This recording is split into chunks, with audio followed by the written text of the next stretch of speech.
तर बिहारमध्येही लाडकी बहीण योजनेचा एनडीएला आता फायदा झालाय। 75 लाख महिलांच्या खात्यात 10,000 रुपये जमा झालेले आहेत।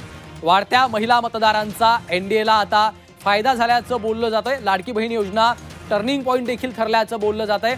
खरं तर बिहारमध्ये या योजनेला जीविका दीदी असं नाव देण्यात आलेलं आहे। महाराष्ट्रामध्ये लाडकी बहीण योजना या योजनेचं नाव आहे आणि महाराष्ट्राच्या निवडणुकीमध्ये लाडकी बहीण योजनेचा कशा पद्धतीनं सत्ताधारी पक्षांना फायदा झाला ते आपण बघितलं आणि त्याच धर्तीवर बिहार सरकारनं निवडणुकीच्या 2 ते 3 महिन्यांपूर्वीच जीविका दीदीच्या माध्यमातून या योजनेच्या माध्यमातून महिलांच्या खात्यामध्ये थेट ट्रान्सफर कॅश ट्रान्सफर ज्याला फ्रीबीज म्हटलं जातं त्या पद्धतीचं त्यांच्या खात्यामध्ये रक्कम पोहोचती केली आणि त्यामुळे त्याचा फायदा या निवडणुकीमध्ये सत्ताधारी जेडीयू भाजप एनडीएला मिळाल्याचं देखील आता बोललं जात आहे।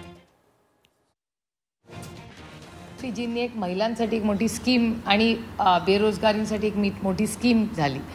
त्याच्यानंतर त्याचे मला असं वाटतं 10,000 रुपये बऱ्याच अकाउंट्सला देण्यात आले।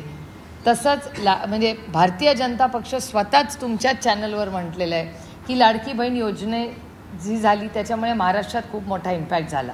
मध्य प्रदेशचे जे सरकार आलं त्याचं क्रेडिट त्यांना देतं आणि कालच माझ्या दिल्लीच्या पेपरात वाचनात आलं, महाराष्ट्रात आलं की नाही माहिती नाही मला, पण की मध्य प्रदेशमध्ये लाडकी बहीण योजनेचे पैसे आता वाढवत आहेत आणि ते 2028 पर्यंत चालतील। तेव्हा त्यांची लोकसभा विधानसभा तेव्हाच येते।